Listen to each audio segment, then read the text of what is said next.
먼저 저희 구조 목걸이 계획은 작년 말에 어렵게 위원회관이 통해서 수립되어가지고요. 총 추진기간 2024년부터 2028년까지 5개년 계획을 수립하게 되었습니다. 이전 체계들을 보시면 도민 누구나 우수한 먹거리로 배정받는 기회 경기라는 비전을 목표로 핵심가치 5개에 맞춰서 그에 상응하는 목표를 5가지 설정하고 해당 목표별로 핵심 과제를 2가지씩 마련하게 되었습니다. 총 소요 예산은 3조 6,592억 원에 해당하고요. 135개 사업에 대해서 기존 사업은 110개 사업으로 해당 사업에 대한 예산안은 3조 6,266억 원에 해당합니다. 그리고 신규 사업은 25개 사업을 마련하였는데 해당 사업에 대한 예산은 326억 원에 해당합니다. 관련 부서를 같이 살펴보시면 총 7개의 실국에서 21개 부서가 참여를 하고 있고 출자 출연기관으로 경기도 농수산진흥원이 함께 참여하고 있습니다. 해당 실국에서 이제 먹거리 관련 사업을 하고 있는 것들을 저희가 사전 조사를 하여가지고 해당 사업들을 먹거리 계획에 반영하고자 하였습니다. 그동안 추진 결과를 한번 정리해서 말씀드리겠습니다. 2023년 11월에 제3기 경기도 먹거리위원회가 구성이 되었습니다. 그리고 나서 2024년에 8월부터 10월까지 먹거리 계획 수립과 관련해서 관련 부서 의견을 청취를 하였고 24년 11월부터 12월까지 정책 자문단을 아까 비전 체계도에서 보셨다시피 비전의 추진을 위한 그런 목표별, 분과별로 정책 자문단을 구성을 하였고 비대면과 대면 회의를 거듭하여서 전문가분들의 그런 전문 내용들을 원고로서 받아서 그 부분들을 먹거리 계획에 반영하고자 하였습니다. 2024년 12월에 제3기 먹거리위원회 분과위원회 의견을 청취를 우선을 하였고 해당 의견을 반영한 먹거리 계획안을 12월에 마련을 해서 2024년 12월 말에 먹거리위원회 임시회를 개최를 해서 해당 임시회에서 먹거리 계획을 조건부 가결로 통과를 시키게 되었습니다. 먹거리 계획에 대해서 세부적으로 다시 한번 말씀드리겠습니다. 첫 번째 목표입니다. 취약계층 먹거리 불만족 비율 감축을 저희는 첫 번째 목표로 수립을 하였습니다. 해당 먹거리 불만족 비율은 국민건강 영양조사에서 이제 먹거리를 원할 때 취급을 할 수 있는 것, 그리고 먹거리를 다양하게 취급을 할 수 있는지에 대한 설문조사 결과가 있어서 이를 바탕으로 불만족 비율을 산출하여서 이를 목표로 설정을 하였습니다. 이에 따른 핵심 과제는 취약계층 먹거리 복지 질적 개선과 사회적 취약계층 먹거리 복지 확대라는 2가지 핵심 과제를 선정을 하였습니다. 두 번째 목표입니다. 공공분야 경기 먹거리 공급 확대라는 것을 두 번째 목표로 설정을 하였습니다. 공공분야에는 보시다시피 학교급식뿐만 아니라 분당, 과일간식, 어린이집 급식 등에 해당하는 분야를 저희가 설정을 하고 있고 이에 따른 핵심 과제는 경기 먹거리 공공급식 공급 인프라를 확충하고 경기 먹거리로 활용한 선순환 경제 기반을 구축하는 것으로 잡고 있습니다. 세 번째 목표입니다. 친환경 농축수산물 인증 확대를 목표로 설정하였습니다. 1차 먹거리 계획에서는 이제 친환경 농산물만을 대상으로 하였는데 2차 먹거리 계획에서는 농산물뿐만 아니라 축산물과 수산물도 함께 포함하여 좀 더 먹거리를 이제 보장하는 데 있어서 다양성을 높이고자 하였습니다. 네 번째 목표는 경기도민의 식혜력 향상으로 설정하였습니다. 식혜력이란 흔히 아시는 그런 요즘 청년들이 책을 읽지 않아서 문해력에 문제가 있다라는 거에서 착안된 용어인데요. 어떻게 보면 푸드 리터러시라고 생각해 주시면 될 것 같습니다. 식혜력 향상을 위해서 중요한 것은 분과위원회에서도 언급되었던 식문화 교육이지 않을까 싶어서 도민의 바른 식생활 교육 강화와 그리고 음식 폐기물 저감 및 자원화를 핵심 과제로 설정을 하였습니다. 마지막 목표 5번째는 먹거리 거버넌스 활성화입니다. 아마 오늘 마련된 이 자리가 거버넌스 활성화에서의 첫 발이 되지 않을까 싶은데요. 핵심 과제로서 저희가 설정한 것은 협치를 통한 지역 먹거리 계획 실행 체계를 구축하고 도농교류 확대 및 도시농업 활성화를 핵심 과제로 설정을 하였습니다. 그래서 목표는 지역 먹거리 지수 평가 결과가 2023년에 B등급 이상의 시군이 15개 시군인데 2028년에는 20개 시군으로 확대하는 것을 목표로 하고 있습니다. 2025년 추진 계획입니다. 2차 경기도 먹거리 계획 발표가 그래서 이제 오타가 있는데 24년 12월 30일에 결국 먹거리 계획이 발표가 되었습니다. 그러고 나서 이제 저희가 간담회를 도청에서 따로 진행을 하였을 때 위원장님을 비롯해서 분과위원장님들께서 먹거리 포럼에 대해서 말씀을 따로 해주셨어가지고 해당 먹거리 포럼 운영지원 사업이 농식본부에서 공모가 된 바 있습니다. 그래서 지난주 금요일 3월 14일에 저희 쪽에서 신청을 완료한 상태입니다. 해당 포럼 운영지원 사업은 3월 말에 이제 공모 선정 결과가 발표될 예정이라서 발표 나는 대로 위원장님이랑 기회가 된다면 다른 시군 먹거리위원회 분들을 함께 초대해서 할 수 있도록 준비 마련하겠습니다. 그리고 경기도 먹거리위원회는 전체 회의를 임시회와 정기회 총 2차례를 예정을 하고 있는데 임시회는 5월 그리고 정기회는 9월로 예정하고 있습니다. 임시회 때에는 2026년 먹거리 정책 추진을 위한 사전 협의를 예산 안건으로 잡고 있고 그리고 정기회 때는 제4기 먹거리위원회 위촉 관련 사안을 협의하는 것으로 예산 안건을 잡고 있습니다. 추가로 시군별 지역 먹거리 계획 수립 현황을 조사한 바를 한번 말씀드리고자 합니다.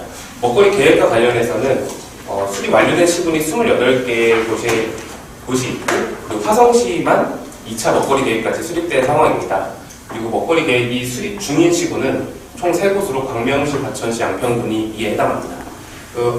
그래서 이 계획을 살펴보시면 경기도에서는 31개 시군이 먹거리 계획을 수립했거나 또는 수립하고 있는 중임을 알고 있습니다. 그래서 아까 말씀드렸던 그 거버넌스 구축을 위한 기반이 경기도는 잘 마련이 되어 있다고 생각됩니다. 먹거리위원회는 위원회를 운영 중인 시군은 총 19곳으로 전체 위원수는 409명에 해당합니다.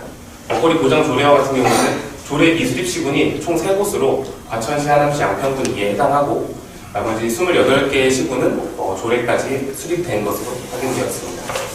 해당 자료조사는 이런 식으로 저희가 이해하고 있습니다. 경기도에서 준비한 먹거리 계획에 대한 간단한 소개는 여기서 마치도록 하겠습니다.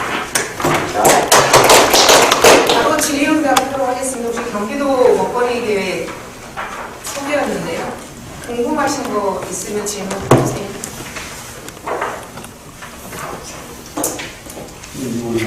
저희는 회의를 자주 못하니까 지금 제가 안산시 먹거리 위원이거든요. 근데 첫번 회의하고 나서 지금까지 2년 지났는데 한 번도 연락 안 되는 거예요. 지금 현재 현황들 하고 안정적으로 구축되고 했다고 그러는데 그것이 지금 의심스러운 거예요. 네, 그래서 저는 요청하고 싶은 것이 문제제기만 아니라 전부를 말씀드린 시군구의 상황 점검이 필요하다 도에서 그리고 평가를 좀 해주라 그런 이야기를 하고 싶어요. 조례만 가지고 힘드는 저희들이 이번 먹거리 기본법을 반드시 성사시켜가지고 규정을 하겠지만 그래도 우리 조례가 올해가 운영돼야 된다. 그런 부분에서 우리 과장님과 남기용 팀장님 힘 좀 내주십시오. 그 필요해요. 비슷한 이야기이긴 한데 일단은 먹거리 조례가 시군별로 지금 다 제정이 되고 있잖아요. 그럼 이후에 조례를 근거로 해서 활동할 수 있는 활동 내용들이 나와야 되는데 그런 그 실태 조사나 그 활동을 기반하기 위한 지원 그런 시스템이 조금 말씀하신 것처럼 뚝뚝 끊어져 있는 것 같아요.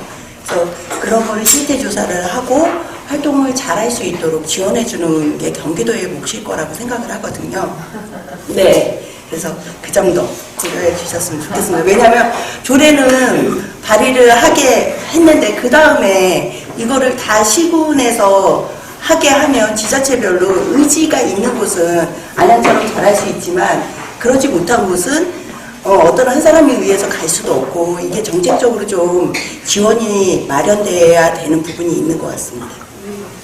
저도 비슷한 저희 지역의 상황을 좀 들여다보고 왔기 때문에 말씀을 드리자면 말씀하신 것처럼 어느 한 시기에 조례로 막 우수수 만들고 난 다음에 부랴부랴 푸드플랜을 보통 한 용역하는데 2억 원 정도의 평균 들여서 그 푸드플랜을 이제 했죠. 지역 먹거리 계획을 그렇게 전략을 짜겠다고 해놓고 일단 그게 끝나고 나서 그 이후에 추후에 아무 활동도 없고 그러면 위원회가 구성이 돼서 여기처럼 위원회 구성이 되고 그 위원회에 의해서 필요한 지역 먹거리에 대한 통합 계획들이 나오고 따라서 그 중간 조직도 좀 만들어지고 예산이 편성이 돼야 되는데 제가 저희 뭐 남양주에서 저는 이제 있지만 남양주의 그 5개년 중기 그 예산을 한번 다 들여다봤어요. 도대체 먹거리는 어떤 방향으로 그 좀 예산들이 그 5개년 계획 안에 좀 편성이 돼 있나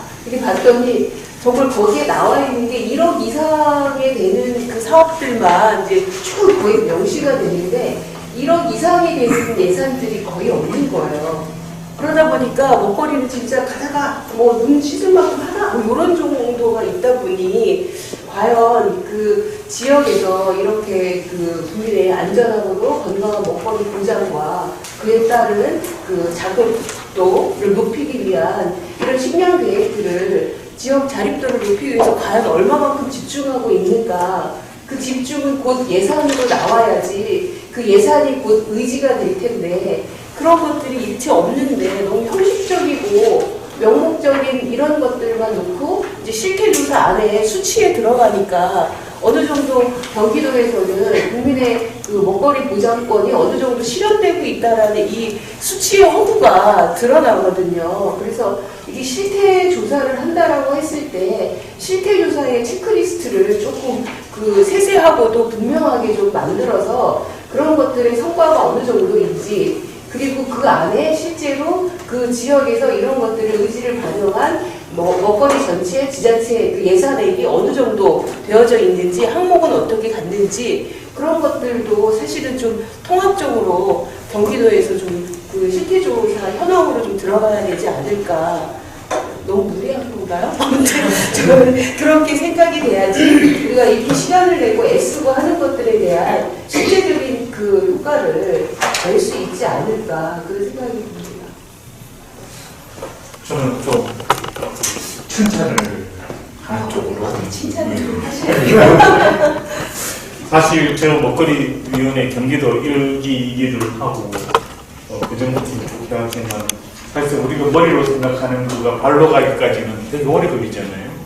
그런데 경기도가 어쨌든 이렇게 지금 전진하고 있다는 걸 지금 느끼고 있는 점이 예를 들면 경기도가 도민들에게 핵심 가치를 기업 정의로운 먹거리, 순수한 먹거리, 안전한 먹거리, 기후 친화 먹거리, 함께하는 먹거리 이거를 정립하는데 또 시간이 좀 걸렸지만 이게 정립해서 이제 이야기하고 계시니까 이걸 도민들이 알면은 이제 좀 더 이제 한 걸음 더 나가겠죠.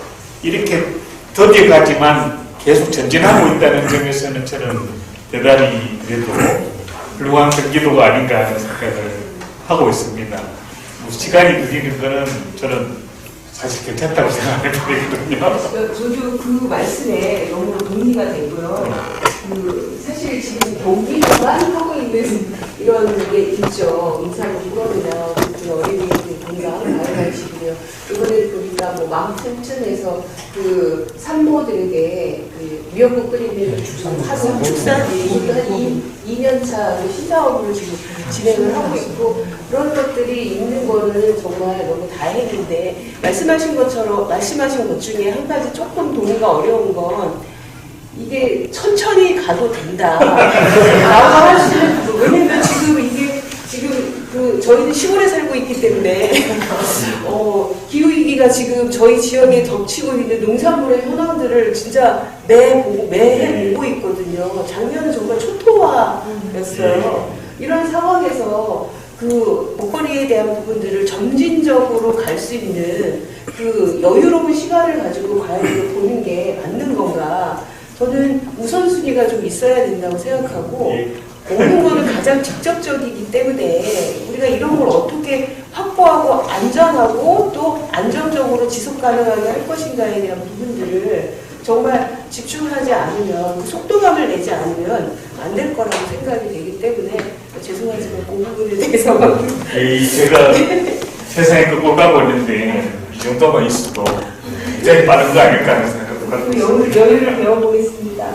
예, 아니 이렇게 가치를 몇 년간 이야기해서 이게 수립되면 이제 마음에 이런 걸 갖고 있으면은 전진은 이제 꼭 하실 사항이 아닐까 생각하고 있습니다.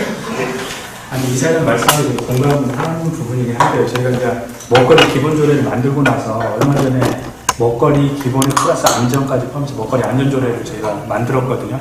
다만 상임위를 통과하고 지금 본회의만 방방위가 지금 안 뚫어진 상태인데 그렇게 저희도 좀 준비를 하고 있다는 말씀을 드리고요. 그다음에 아까 시군에서 말씀을 하셨는데 저희가 아무리 추진해도 시장군수님이 그걸 오케이 안 하면 소용이 없습니다. 그 부분은 지역에서 시장군수님한테 적극적으로 그런 부분을 말씀을 해주셔야 되는 부분이 있고요. 그런 부분을 저희가 좀 강제하는 거에는 한계가 있다는 말씀을 드리고 조금 안타깝다고 좀 말씀드리는 건 사실 먹거리 기본조례 계획들을 보면 사실은 거의 7, 80%가 생산자 위주로 지금 조정이 되어 있습니다. 사실은 도심이라든지 실질적으로 소비자 위주의 먹거리 정책도 사실은 저희가 신경을 써야 되는 부분이긴 한데 그런 부분에 대한 부분이 조금 좀 미흡하다는 부분이 좀 아쉬움으로 좀 남는 부분이고요. 이제 그 부분은 사실은 이제 시대가 자꾸 변하면 저희도 변해야 되는 부분이긴 한데 아직까지는 좀 아까 뭐 칭찬도 해주시고 칭찬도 해주셨지만 그 부분이 아직은 좀 못 미치는 부분은 좀 있습니다. 다만 이런 부분이 조금씩 발전해가는 과정이라고 좀 봐주시고요. 저희도 좀 노력하도록 그렇게 하겠습니다. 자, 마지막 종합 토론 시간이 있습니다. 그래서 토론 그때 하시고요. 경기도 위원님들께서 말씀을 많이 하신 거 보니까 경기도 회의를 좀 자주 하시는 걸로. 일단 시간 관계상 조영선 사무관이 여기까지 마쳐도 되겠죠? 네. 수고하셨습니다. 수고하셨습니다.